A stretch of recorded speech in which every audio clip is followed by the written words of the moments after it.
നിങ്ങൾക്ക് ഏതെങ്കിലും ഒരു വിഷമം വന്നാൽ നിങ്ങൾ ആ ദിക്ർ ചൊല്ലണേ.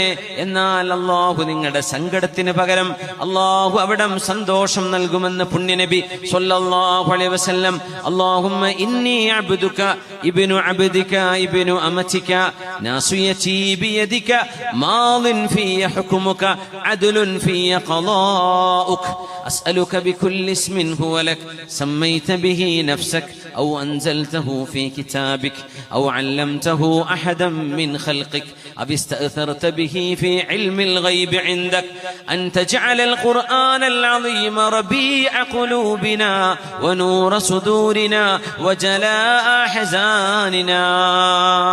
ഇത് ചൊല്ലുന്നവർക്ക് ഏത് സങ്കടമാണോ അവരെ വിഷമിപ്പിച്ചത് ആ സങ്കടത്തിന് പകരം അവിടെ സന്തോഷം അല്ലാഹു നൽകുമെന്ന് മഹാനായ റസൂലുള്ളാഹി സ്വല്ലല്ലാഹു അലൈഹി വസല്ലം.